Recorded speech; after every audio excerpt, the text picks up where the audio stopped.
അസ്സലാമു അലൈക്കും, നമസ്കാരം. പ്രിയ സുഹൃത്തുക്കളെ, നമ്മുടെ ഈ അമേരിക്കനെ പൊക്കിയിട്ട് ഒരുപാട് ബ്ലോഗർമാർ പോകുന്നുണ്ട്. അതുപോലെ തന്നെ ജനൻ ടി വി പോകുന്നുണ്ട്, കർമ്മ ചാനൽ പോകുന്നുണ്ട്.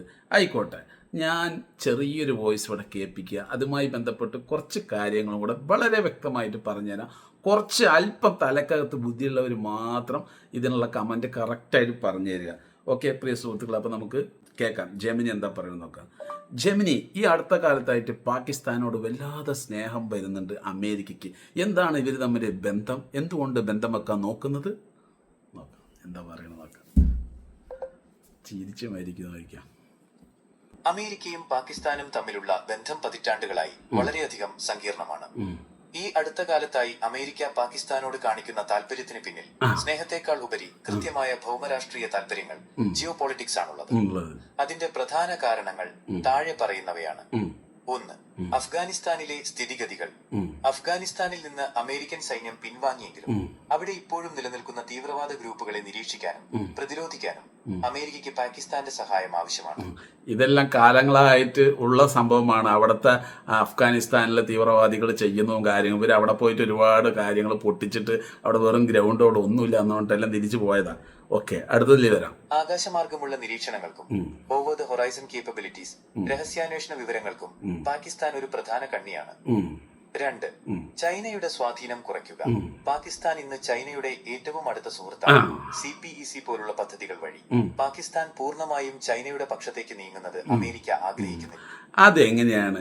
അല്ല, പാകിസ്ഥാനും ചൈനയും ബന്ധം വെച്ച് കഴിഞ്ഞാൽ ഇവർക്ക് എന്തിനാ കുരുപൊട്ടുന്ന? എന്താ പാകിസ്ഥാൻ അത്രമാത്രം വളർന്നു ഉയർന്നു നിൽക്കുകയാണോ? കേട്ടോ അടുത്തത്. അതുകൊണ്ട് പാകിസ്ഥാനുമായി ഒരു നല്ല ബന്ധം നിലനിർത്തിക്കൊണ്ട് ചൈനയുടെ സ്വാധീനത്തിന് ഒരു പരിധി നിശ്ചയിക്കാൻ അമേരിക്ക ശ്രമിക്കുന്നു. 3. ഇന്ത്യയുമായുള്ള സന്തുലിതാവസ്ഥ. ഇന്ത്യയുമായി അമേരിക്കയ്ക്ക് പോയിന്റ് ഇപ്പോഴാണ് വരുന്നത്. വളരെ അടുത്ത പ്രതിരോധ ബന്ധമാണുള്ളത്. എന്നാൽ ദക്ഷിണേഷ്യയിൽ ഇന്ത്യ മാത്രം ഒരു ശക്തിയായി വളരുന്നത് തടയാൻ മേഖലയിൽ ഒരു ഇപ്പൊ മനസ്സിലായോ നിങ്ങൾക്ക്? ഇന്ത്യ വലിയ രീതിയിൽ വളർന്നു വരുന്നുണ്ട് എന്നുള്ളത് അമേരിക്കയ്ക്ക് വ്യക്തമായിട്ട് മനസ്സിലായി. മോദി ഭരണത്തിൽ ഇന്ത്യ വളരുന്നുണ്ടെന്നത് അമേരിക്ക മനസ്സിലാക്കി. അതോടുകൂടിയാണ് എന്ത് ചെയ്യുന്നു, ഈ പാകിസ്ഥാനെ പിടിച്ചുകൊണ്ട് നമ്മുടെ ബോർഡറിൻ്റെ അവിടെ നിന്നിട്ട് ടെൻ്റ് അടിച്ചിരിക്കുന്നത്, അല്ലെങ്കിൽ ടെൻ്റ് അടിക്കാൻ നോക്കുന്നത്. നിങ്ങൾ കണ്ടിട്ടുണ്ടോ? പലപ്പോഴും ഇവർക്ക് പറ്റാത്ത ആൾക്കാർ, അല്ലെങ്കിൽ ഇവരായിട്ട് താഴ്ന്നു നിൽക്കാത്ത ആൾക്കാരെ ഇവരെന്ത് ചെയ്യുന്നു, നശിപ്പിക്കുന്നു. ഇപ്പം നമ്മൾ ഇറാഖിനെടുത്തോ, ഇറാഖിൽ എന്ത് സംഭവിച്ചു? അവിടെ ഇവർ പോയിട്ടായിട്ട് അറ്റാക്ക് ചെയ്യാൻ വേണ്ടിയിട്ട് അടുത്തുള്ള അറബ് രാജ്യങ്ങൾ, ഇപ്പോൾ കുവൈത്ത് ആയിക്കോട്ടെ അല്ലെങ്കിൽ ബഹ്റൈൻ ആയിക്കോട്ടെ, അവിടെ എല്ലാം കൊണ്ടുപോയിട്ട് ഇവരെന്ത് ചെയ്യുന്നു, ആളുകളെയും അതുപോലെ തന്നെ അവിടുത്തെ ഇവരുടെ ആയുധങ്ങളെല്ലാം കൊണ്ട് സെറ്റ് ചെയ്ത്. കാരണം ഇവർ അറ്റാക്ക് ചെയ്യേണ്ട. മറ്റേ ഒരു അമേരിക്ക എന്ന് പറയുന്ന ഒരു ഭൂഖണ്ഡം ഏതോ ഒരു സ്ഥലത്താണ് കിടക്കുന്നത്. ഒരിക്കലും ആർക്കും അവിടെ പോയിട്ട് ഒന്നും ചെയ്യാൻ കഴിയില്ല, അല്ലേ? അപ്പോൾ ഇവരെന്ത് ചെയ്യുന്നു, നമ്മളെ പോലുള്ള ആൾക്കാരെ, നമ്മളെ പോലുള്ള രാജ്യങ്ങളെ അറ്റാക്ക് ചെയ്യാൻ, അതായത് പറഞ്ഞത് കേട്ടില്ലെങ്കിൽ ഒരു അറ്റാക്ക് കൊടുക്കുക എന്നുള്ള ലെവലിൽ, അല്ലെങ്കിൽ പറഞ്ഞത് കേട്ടില്ലെങ്കിൽ ആ രാജ്യത്തിനെ നശിപ്പിക്കാൻ വേണ്ടി ഇവരെന്ത് ചെയ്യുന്നു, അതിൻ്റെ അടുത്ത് കൊണ്ടുപോയിട്ട് ഇവർ ടെൻ്റ് അടിക്കും. അങ്ങനെയാണ് ഇവർ ഇറാഖിനെ നശിപ്പിച്ചത്.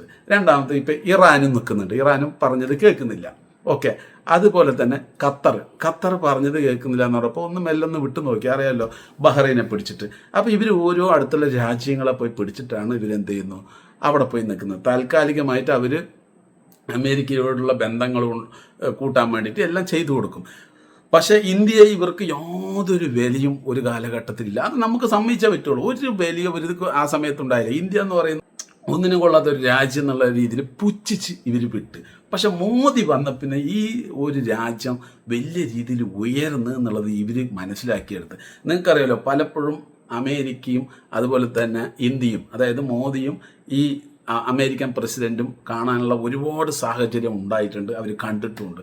അപ്പോൾ ഈ മോദി എന്ന് പറയുന്ന ഒരു വ്യക്തി എന്നെ സംബന്ധിച്ചോളം ഒരു രീതിയിലും താഴൂല എന്നുള്ളത് ഉറപ്പാണ്. അതിലൊരു മാറ്റവും ഇല്ല.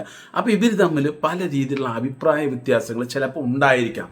അപ്പോൾ അമേരിക്ക ചിന്തിക്കുന്നത് എന്താ വെച്ച് കഴിഞ്ഞ് ട്രംപ് ചിന്തിക്കുന്നത് വെച്ച് കഴിഞ്ഞാൽ, നാളെ ഈ പറയുന്ന പോലെ ഏതെങ്കിലും രീതിയിൽ ഈ ഇന്ത്യ വളർന്നു വന്നിട്ട് നമ്മളോട് തന്നെ മുട്ടിക്കഴിഞ്ഞാലോ, കാരണം അവർക്ക് നമ്മളോട് പുച്ഛമാണല്ലോ. അപ്പോൾ മുട്ടിക്കഴിഞ്ഞ് പറഞ്ഞാൽ ഒരു പണി കൊടുക്കാൻ വേണ്ടിയിട്ടാണ് ഇപ്പോൾ പാകിസ്ഥാൻ്റെ ബോർഡറിൽ കൊണ്ടുപോയിട്ട് ഈ സംഭവങ്ങളൊക്കെ ഇവർ ചെയ്യാൻ ശ്രമിക്കുന്നത്. അത് ഇന്ത്യക്കിട്ട് പണി തരാൻ വേണ്ടി മാത്രമാണ് പ്രിയ സുഹൃത്തുക്കളെ. ഇല്ല എന്ന് ഈ വോയിസ് കേട്ടിട്ട് നിങ്ങൾക്ക് പറയാൻ പറ്റുമല്ലോ. ഉണ്ടെങ്കിൽ നിങ്ങൾ കമൻറ്റിൽ പറ. ഒരുപാട് ആൾക്കാർ അങ്ങോട്ട് അമേരിക്കൻ അങ്ങ് അത് ഇവിടുത്തെ ന്യൂനപക്ഷ ആൾക്കാരുടെ കമൻറ്റ് കൊണ്ട് അല്ലെങ്കിൽ ഇവിടെ കുറച്ച് ആൾക്കാർ കൊടി പിടിക്കുന്നത് കൊണ്ട് ഉള്ള വിരോധം കൊണ്ടാണ്. പക്ഷേ നമ്മൾ ശരിക്കും ചിന്തിച്ച് നോക്ക്, നമുക്ക് ആരാണ് പെട്രോൾ തരുന്നത്? നമുക്ക് എവിടെയാണ് കച്ചവടം ശരിക്കും നടക്കുന്നത്? നമുക്ക് ഈ നടക്കുന്നത് കൂടുതലും ഇറാനിലാണ്, പിന്നീട് നമുക്ക് റഷ്യയിലാണ്. നമ്മളെ കൂടുതൽ സപ്പോർട്ട് ചെയ്യുന്ന ഇവരൊക്കെയാണ്. അമേരിക്കയിൽ സപ്പോർട്ട് ചെയ്യുന്നില്ല എന്നുള്ളതല്ല, പക്ഷെ അവന്മാരുടെ ഉള്ളിലുള്ള ബുദ്ധി എന്ന് പറയുന്നത് അവർക്ക് താഴ്ന്നിങ്ങനെ നിൽക്കണം. കുറച്ച് തല ഉയർത്തി കഴിഞ്ഞാൽ അപ്പന്മാരെ അടിച്ച് നശിപ്പിച്ച് കളയും. അവിടെയാണ് മോദി ഹൈ പവറിൽ നിൽക്കുമ്പോൾ ഇവന്മാർക്ക് പറ്റാത്തത്. ഇപ്പോൾ പാകിസ്ഥാനെ പിടിച്ചിട്ട് അവിടെ കൊണ്ടുപോയിട്ട് ഇവന്മാർ സെറ്റപ്പ് ചെയ്യാൻ നിൽക്കുന്നത്, നാളെ ഏതെങ്കിലും രീതിയിൽ ഇന്ത്യ വളർന്നു കഴിഞ്ഞാൽ പണി തരാൻ വേണ്ടിയിട്ട്. അപ്പോൾ നിങ്ങൾക്കിത് ഇല്ലയെന്ന് വോയിസ് കേട്ടിട്ട് പറയുകയാണെങ്കിൽ കമൻറ്റിൽ പറയുക. ഉണ്ട് എന്ന് അല്പം ചിന്തിക്കാനുള്ള ബുദ്ധിയുള്ളവരാണെങ്കിൽ ഉണ്ട് എന്ന് പറയുക. ഒരുപാട് ചാനലുകൾ ഇങ്ങനെ അമേരിക്കനെ പൊക്കി പൊക്കി പോവുക. എങ്ങോട്ട് ഈ പൊക്കുന്നത്? ഇതിനെല്ലാം നാളെ നമ്മൾ ഒരുപാട് വില കൊടുക്കേണ്ടി വരും. അവരായിട്ട് നമ്മളൊരു കരാർ ഏർപ്പെടുത്തിയിട്ടുണ്ട്, അല്ലെങ്കിൽ നമ്മൾ അവരായിട്ട് സാമ്പത്തികമായിട്ട് അങ്ങോട്ടും ഇങ്ങോട്ടുള്ള കച്ചവടങ്ങളൊക്കെ ഉണ്ടെങ്കിൽ അതൊക്കെ കച്ചവടം, അത്രേ ഉള്ളൂ. അവന്മാരെ നമുക്ക് താഴേണ്ട ആവശ്യമില്ല, ഇല്ലേ? പക്ഷെ അവന്മാരെ സംബന്ധിച്ചോളം താന്ന് നിൽക്കണം എന്നുള്ള ഒരു ലെവലിലാണ്. ഇവിടെ നിന്ന് ഒരിക്കലും ഇന്ത്യയുടെ പ്രധാനമന്ത്രിയോ അല്ലെങ്കിൽ ഇന്ത്യയോ ഒരിക്കലും താഴൂല.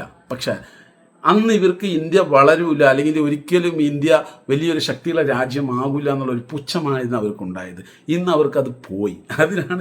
അതിനുള്ള ഏറ്റവും വലിയ റിസൾട്ടാണ് ഇന്ത്യ വളർന്നു എന്നുള്ളതിന് ഏറ്റവും വലിയ റിസൾട്ടാണ് ഈ കാണുന്ന പാകിസ്ഥാനെ കൂട്ടുപിടിച്ച്. അതായത് നിങ്ങൾക്ക് പാകിസ്ഥാൻ ഒന്നുമില്ലാത്ത രാജ്യത്തിനെ കൂട്ടുപിടിച്ചിട്ട് അവിടെ കൊണ്ട് ടെൻഡ് അടിക്കാൻ നോക്കുന്നത്. അപ്പം നിങ്ങൾ കമൻറ്റിൽ പറയുക.